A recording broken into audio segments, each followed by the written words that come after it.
Բարև բոլորին։ Եղել է ձեր կամ ձեր ընկերների հետ դեպք, երբ հայտնվել եք մի իրավիճակում, որտեղ թվացել է, թե ելք չկա, որպեսզի չլինի, պետք է միշտ պատրաստված լինել, որովհետև ինչպես ասում են, պատրաստված նշանակում է զինված։ Այսօր մենք ձեզ ենք ներկայացնում մի տեսանյութ, որտեղ ձեզ կներկայացնենք 5 օգտակար խորհուրդ, որը կարող է փրկել ձեր կյանքը։ Գնացինք։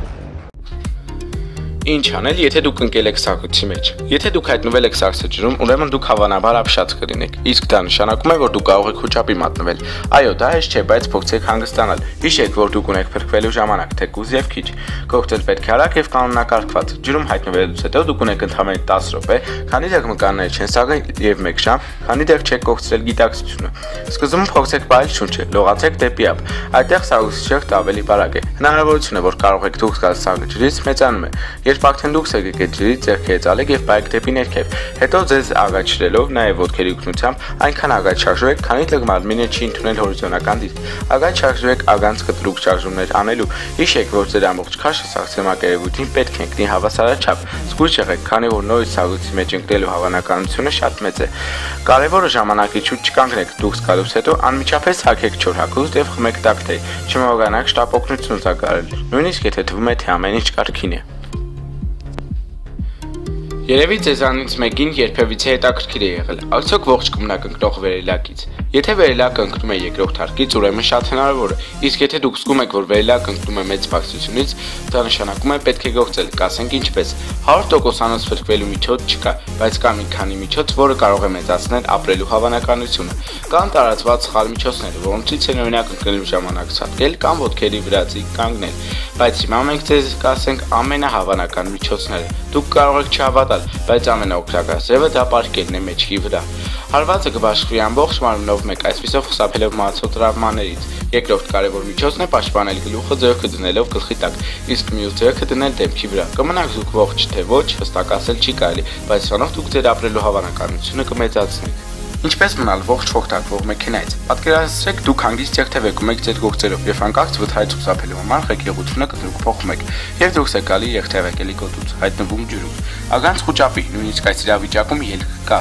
երբ մեքենան հայտնվում է ջրում, արագ հանեք ամրագոտին եւ բացեք պատուհանը։ Արագ դուրս եկեք պատուհանից, քանի դեռ մեքենան լրիվ չի խոկտակվել։ Փրկության համար դուք ունեք ընդամենը 1 րոպե։ Դա նշանակում է պետք չէ ավելորդ ժամանակ վատնել դուգը բացելու վրա։ Դա ձեզ մոտ դժվար ստացվի, քանի որ արտաքինի ճնշումը շատ մեծ է։ Եթե պատուհանը սովորական ձևով չի բացվում, ուրեմն պետք է ջարդել։ Ոչ մի դեպքում մի փորձեք կոտրել դիմացի ապակին, նա ավելի հաստ է, ուղղակի ժամանակ է կորցնում։ Դե իսկ եթե չեք կարող դուրս գալ պատուհանից, ոչինչ, կա եւս մի տարբերակ։ Սպասեք այնքան, մինչև մեքենայի ամբողջ սրահը լցվի ջրով։ Այս դեպքում մեքենայի սրահում ճնշումը կմեծանա, եւ այդ ժամանակ դուք կարող եք բացել դուգը եւ դուրս գալ։ Հիմա կարող եք լողալ եւ սպասել փրկարարներին։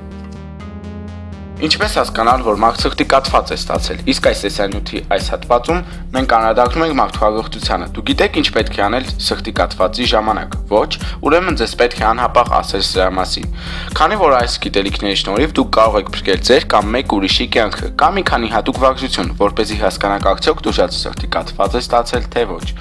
Սկզբում խնդրեք դուժածին շփտալ։ Եթե դուք նկատում եք, որ դաները չի ստացվում կամ ստացվում է, բայց ոչ սովորական, պետք է ուշադրություն դարձնել սրան։ Հետո նրան հարցրեք իր անունը։ Եթե նույնիսկ այս հեշտ հարցին չկարողանա պատասխանել կամ պատասխանի կծկտուր, ուրեմն այստեղ հաստատ մի բանային չէ։ Եվ ամենավերջինը, խնդրեք դուժածին շարժել ձեռքերը։ Եթե դա չկարողանա անել, սա նույնպես ազդանշան կարող է լինել։ Եթե նշված վարժություններից թեկուզ մեկը կատարելու համար դժվարություններ են առաջացել, արագ զանգահարեք շտապօգնություն եւ հիշեք, դուք ունեք ընդամենը 3 ժամ, որպեսզի փրկեք մարդուն։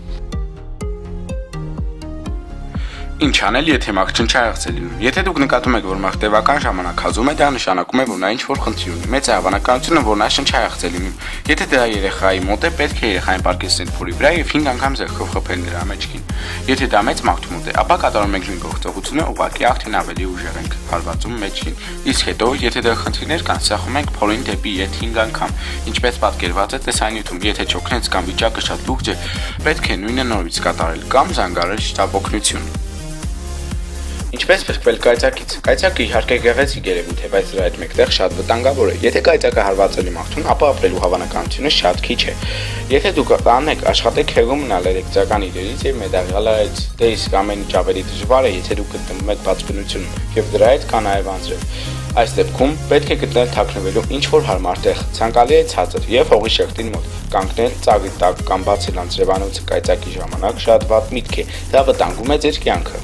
Այս տեսանյութում մենք փորձեցինք տալ տեղեկություններ էքստրեմալ իրավիճակներում, ինչպես փրկել ձեր կյանքը մեր ամենալավ խորհուրդներով։ Իհարկե, ավելի լավ է չհայտնվել նման իրավիճակներում, բայց եթե հայտնվել եք, այս տեղեկությունները կօգնեն ձեզ փրկել ինչ-որ մեկի կյանքը կամ հենց ձերը։ Հետաքրքիր փաստերի, ապագայի տեխնոլոգիաների եւ այլ նորությունների համար բաժան օգտագրվեք իմ ալիքին եւ սեղմեք լայք։ Ձեր հետ է ամենալավ ալիքը։